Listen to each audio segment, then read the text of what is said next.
السلام علیکم ناظرین، میں ہوں سالک مجید اور آپ دیکھ رہے ہیں جو پاکستان ویڈیوز۔ آج ہے 28 جولائی 2025۔ آج ہم بات کریں گے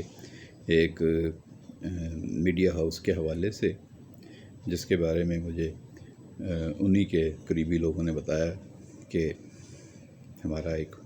میڈیا ہاؤس ہے، وہ کیسے وجود میں آیا۔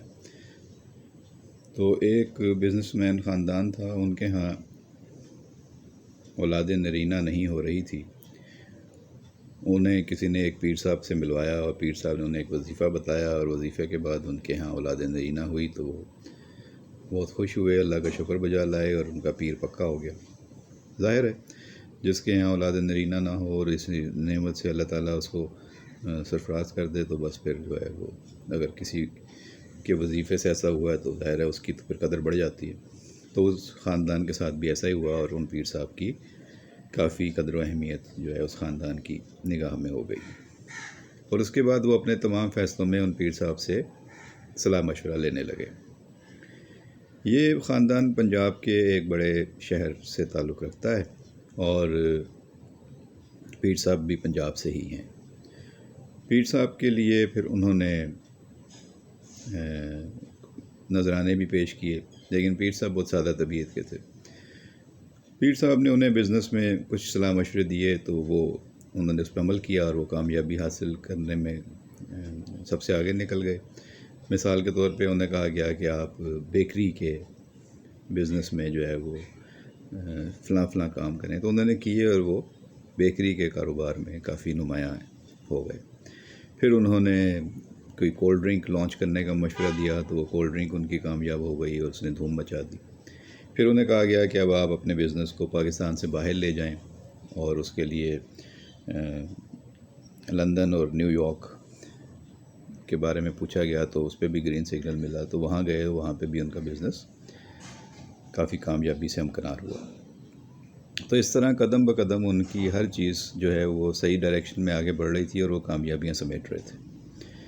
پھر ایک وقت آیا کہ انہیں کہا گیا کہ اب آپ ٹیلی ویژن کے کاروبار میں آ جائیں، میڈیا کے کاروبار میں آ جائیں اور ٹی وی کھولیں۔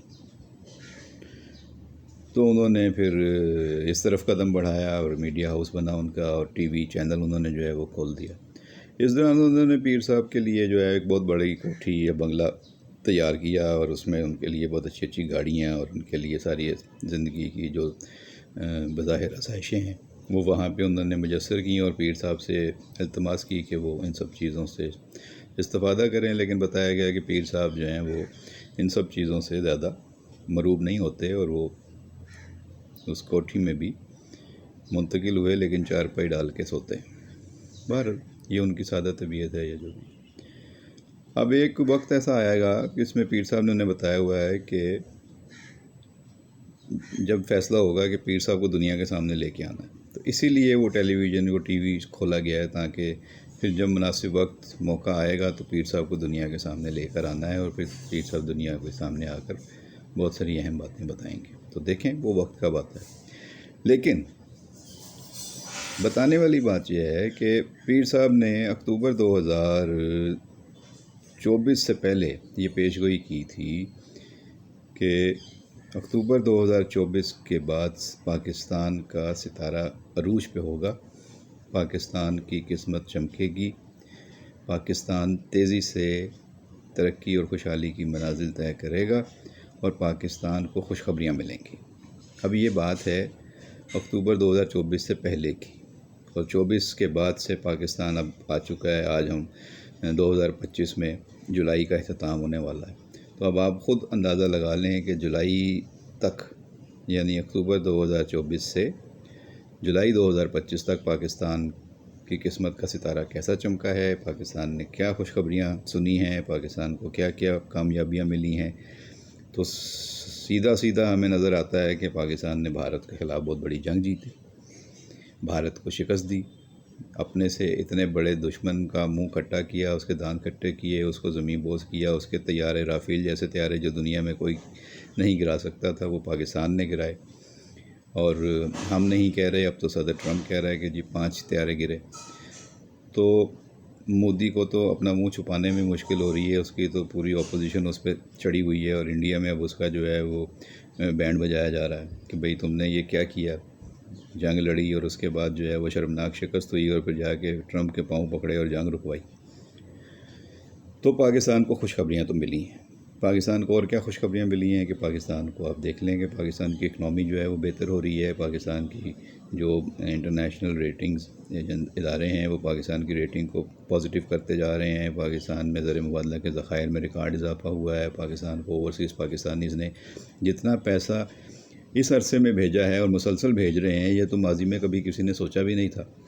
بلکہ پاکستانیوں سے یہ کہا گیا تھا کہ آپ پیسے مت بھیجیں اور اس حکومت کو ناکام بنائیں، لیکن اس کا الٹ اثر ہوا اور پاکستانیوں نے پہلے سے زیادہ پیسے بھیجے اور ریکارڈ پیسے بھیجے، اور ہر مہینے میں جو پیسے آ رہے ہیں وہ اسٹیٹ بینک کے مطابق نیا ریکارڈ قائم ہوتا جا رہا ہے۔ تو یہ خوشخبریاں ہیں۔ پاکستان کے آرمی چیف کو فیلڈ مارشل کا عہدہ ملا، یہ پہلے کبھی کسی کو نہیں ملا۔ تو یہ ایوب خان کے بعد ایوب خان نے تو خود ہی اپنے آپ کو دے دیا تھا وہ فیلڈ مارشل، وہ تو خود ہی حکمران تھے، تو یہاں پہ جو ہے وہ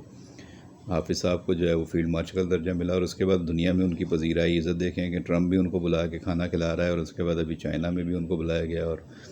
ساری دنیا میں پاکستان کے آرمی چیف کی پذیرائی ہو رہی ہے، پاکستان کی فوج کی، پاکستان کی تمام افواج کی، بری فوج کی، فضائیہ کی، نیوی کی، سب کی پذیرائی ہوئی ہے، شاباش مل رہی ہے۔ پاکستان کا جے ایف سینٹر پوری دنیا میں دھوم مچا رہا ہے، جس ایکسپو میں جاتا ہے وہاں پہ اس کی دھوم ہے، اور رافیل جو ہے وہ مختلف جو ایکسپوز ہو رہی ہیں اس میں سے غائب ہو گیا، بھاگ گیا، وہ کمپنی بھاگ گئی ہے کیونکہ اسے ہر جگہ اس کو شرمندگی کا سامنا کرنا پڑ رہا۔ اور پاکستان سے اب سارے ملک جو ہیں وہ اپنی فوجوں کی ٹریننگ کرانے کے لیے رابطے کر رہے ہیں کہ ہماری فوج کی ٹریننگ کی جائے، ہمارے پائلٹوں کی ٹریننگ کی جائے، ہمارے لیے جو ہے وہ چیزیں بہتر کی جائیں۔ اور پائلٹوں سے یاد آیا کہ جو طویل عرصے پہلے پاکستان میں پابندی لگ گئی تھی، مصیبت پڑ گئی تھی پورے ملک، پوری دنیا میں پاکستان کی پی آئی اے کے پائلٹوں کو بین کر دیا گیا تھا اور پی آئی اے کو نقصان ہوا، تو وہ خوشخبری بھی آ گئی، پی آئی اے سے بین بھی ہٹ گیا، پی آئی اے اب لندن، مانچسٹر اور برطانیہ کی فضاؤں میں بھی داخل ہو رہی ہے، اور فرانس کی فضاؤں میں بھی، یورپ میں بھی جا رہی ہے۔ تو اب پاکستان کو خوشخبریاں تو ملی ہیں، تو وہ پیر صاحب کی جو باتیں ہیں کہ پاکستان کے لیے خوشخبریاں ہیں اور پاکستان کے لیے کامیابیاں ہیں، تو وہ تو صحیح نظر آ رہی بات۔ اسی طرح پاکستان کی اسٹاک کو دیکھیں تو پاکستان کی اسٹاک ایکسچینج اس وقت جس تیزی کے ساتھ ریکارڈ کے ساتھ اوپر جا رہی ہے، شاید ہی دنیا کی کوئی اسٹاک ایکسچینج اس طرح جو ہے وہ چھلانگیں مار رہی ہو۔ یعنی جب یہ حکومت آئی تھی تو یہ شاید 39-40 ہزار پوائنٹس پہ تھا انڈیکس، 100 انڈیکس، اور آج یہ 1,40,000 کو چھو چکا ہے۔ تو اس سے بڑی خوشخبری پاکستان میں کبھی کسی نے سوچی تھی اسٹاک کے حوالے سے کتنی سرمایہ کاری آئے گی؟ اب اسٹاک میں ترقی اس بات کی غمازی کرتی ہے کہ اس میں ملکی اور غیر ملکی، مقامی اور غیر مقامی جو سرمایہ کار ہیں وہ بھرپور اعتماد کر رہے ہیں، پیسہ لگا رہے ہیں، اور ان کو اس کا ریٹرن بھی انہیں نظر آ رہا ہے، اور پاکستان کے اسٹاک میں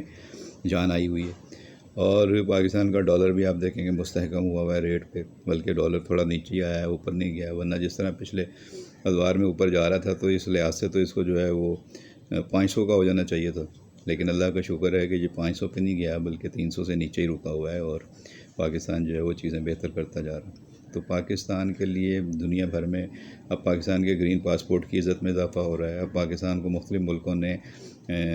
قطر نے بھی، کویت نے بھی بہت سارے عرصے بعد جو ہے وہ ویزے شروع کر دیے ہیں۔ قطر نے جو ہے ہمیں انٹری فری کر دی ہے کہ آپ آئیں اور وہیں پہ ویزا فری ہے، مطلب آئیں اور انٹری لیں اور اندر آ جائیں۔ تو اس طرح بہت سارے ملکوں میں پاکستان کے پاسپورٹ کی پذیرائی ہو رہی ہے، پاکستان کی قوم جو ہے اس کا نام جو ہے وہ اب فخر سے سر بلند ہوا ہے، پاکستانی فخر سے سفر کر رہے ہیں گرین پاسپورٹ پہ۔ پہلے جو ہے وہ شرمندگی ہوتی تھی، لائنوں میں کھڑا کر دیا جاتا تھا، الگ کر دیا جاتا تھا، وہ حالانکہ ہمارے اپنے ہی کرتوت تھے اور کارنامے تھے کہ ہم نے دنیا میں جا کے ایسے ایسے کام کیے تھے کہ انہیں ایسا کرنا پڑا۔ لیکن بہرحال اب اس دور میں آپ دیکھ لیں کہ مسلسل پاکستان کو خوشخبریاں مل رہی ہیں، کامیابیاں مل رہی ہیں۔ پاکستان کے ارشد کو دیکھیں جنہوں نے اتنا بڑا وہ ریکارڈ قائم کیا، اولمپک میں میڈل لے کر آئے، اور اتنا بڑا نیزے بازی انہوں نے وہ جو پھینکا ہے، جو اپنی گیم میں انہوں نے جو ہے ریکارڈ قائم کیا۔ اسی طرح جو ہے وہ ہمارے جو ہے وہ اسکواش کے کھلاڑی جو ہے دوبارہ ابھر رہے ہیں، اور اسکواش میں ہمیں کامیابیاں مل رہی ہیں۔ تو ہمیں ہر طرف سے جو ہے وہ خوشخبریاں، چاہے وہ اسپورٹس کا میدان ہو، چاہے وہ معیشت ہو، چاہے وہ دفاع ہو، چاہے وہ فوجی ساز و سامان ہو، یا ہماری ڈپلومیسی ہو، ہر طرف سے ہمیں انشاءاللہ اللہ کا شکر ہے کہ کافی اچھے رزلٹس ملے ہیں۔ تو یہ بتانا تھا کہ اس میڈیا ہاؤس کے جو پیر صاحب ہیں انہوں نے جو پیش گوئیاں کی تھیں، یا ویسے بھی جو بزرگ ہیں انہوں نے جو پاکستان کے حالات کے حوالے سے نقشہ کھینچا تھا، تو اکتوبر 2024 کے بعد سے مسلسل پاکستان کا ستارہ اوپر جا رہا ہے۔ اچھا، اکتوبر 2024 میں ہوا کیا تھا؟ میں بھی یہ سوچ رہا تھا، اور دوستوں سے بات بھی ہو رہی تھی، اس دن پریس کلب میں بھی ہم بات کر رہے تھے کہ بھئی ایسا کیا ہوا 24 میں؟ تو یہ طے ہوا کہ آرمی چیف کو وہ جو قانون سازی ہوئی تھی، آئینی ترمیم ہوئی تھی، اس کے تحت جو ہے وہ ایک تو عدلیہ والا معاملہ سیٹل ہو گیا تھا، اور اس کے بعد آرمی چیف کو جو ہے وہ ٹائم مل گیا کافی، اور ایک استحکام آ گیا، تو پاکستان کی سیاسی اور عسکری قیادت مستقل طور پہ نظر آ رہا ہے کہ ایک پیج پہ ہے۔ تو مستقل تو خیر اسے کہیں نہ کہیں، لیکن یہ ہے کہ فی الحال تو ایک پیج پہ ہے۔ ایک پیج پہ تو خیر سیم پیج پہ تو عمران خان کے دور میں بھی تھی، باجوہ اور وہ بھی سیم پیج پہ ہی تھے، لیکن اب جو صورتحال ہے تو اس میں شہباز شریف کی حکومت جو ہے وہ اپنی ڈپلومیسی میں کامیاب ہے، پیپلز پارٹی نون لیگ مل کے حکومت میں بہت آگے بڑھ رہے ہیں، اور انہوں نے فوج کا اعتماد حاصل کیا ہوا ہے، اسٹیبلشمنٹ ان کے ساتھ ہے، تو پاکستان ہر طرف کامیابیوں کے جھنڈے گاڑ رہا ہے۔ تو خواجہ آصف نے تو کہہ بھی دیا کہ یہ جو سسٹم ہے یہ ایک انہوں نے ایک خاص لفظ استعمال کیا ہے کہ یہ اس طرح کا ایڈ ہاک یا کون سا سسٹم ہے، تو وہ اس پہ سب قائم بھی ہو گئے ہیں کہ اچھا جی، اگر اس طرح کا سسٹم چل رہا ہے اور پہلے ایسا ہو چکا ہوتا تو شاید بہت سارے نقصانات نہ ہوتے۔ تو اب بہرحال یہ بات بحث بھی ہو رہی ہے کہ آئیڈیالزم تو نہیں ہے، لیکن یہ ہے کہ پاکستان جیسے ملک کے لیے جو حالات ہیں یہ بہتر ہیں کہ اس میں سب مل کر کام کر رہے ہیں، اور بہتر طریقے سے اب چیزیں آگے بڑھ رہی ہیں، پاکستان کو معیشت کے لحاظ سے استحکام مل رہا ہے۔ اب اوورسیز پاکستانیز بھی ان چیزوں کے قائل ہوتے جا رہے ہیں جو پہلے ایک تاثر بنا ہوا تھا کہ نہیں، پاکستان میں سب غلط ہو رہا ہے، پاکستان میں غلط حکومت ہے، اور پاکستان میں جو ہے وہ کوئی مینڈیٹ چوری ہوا ہے، یا پاکستان میں بہت سارے ہائیبرڈ سسٹم کی میں بات کر رہا تھا جو خواجہ آصف نے کہا۔ تو اب ہائیبرڈ سسٹم میں ہی پاکستان جو ہے وہ تیزی سے آگے بڑھ رہا ہے، ترقی کر رہا ہے، کامیابی حاصل کر رہا ہے۔ پیپلز پارٹی، مسلم لیگ نون کا جو اتحاد ہے باقی جماعتوں کے ساتھ مل کے، تو وہ پاکستان کو بہتری کی طرف لے کر آگے بڑھ رہا ہے۔ تو یہ خوشی کی بات ہے اگر پاکستان کی معیشت ترقی کرتی ہے، پاکستان کے زر مبادلہ کے ذخائر بڑھتے ہیں، پاکستان کی اسٹاک اوپر جاتی ہے، پاکستان میں ڈالر کا ریٹ میں استحکام میں رہتا ہے، پاکستان کا دفاع مضبوط ہوتا ہے، پاکستان کا دنیا بھر میں جو ہے وہ گرین پاسپورٹ کی عزت بڑھتی ہے، تو اور کیا چاہیے؟ تو اس وقت تو ستہ خیراں ہیں، تو آگے بھی اللہ تعالیٰ بہتر کرے۔ تو آپ کی اس بارے میں کیا رائے ہے؟ اپنی رائے اور اپنے کمنٹس ضرور کمنٹ باکس میں دیجیے گا، ہم آپ کی رائے اور تجاویز کا احترام کرتے ہیں، اور جو آپ کی طرف سے ہمیں حوصلہ افزائی مل رہی ہے ہماری ویڈیوز پہ، اس پہ بھی ہم آپ کے مشکور ہیں۔ اس ویڈیو کو بھی اگر پسند آئے تو لائک اور شیئر کیجیے گا دوستوں کے ساتھ۔ بہت شکریہ، اپنا خیال رکھیں، اللہ حافظ۔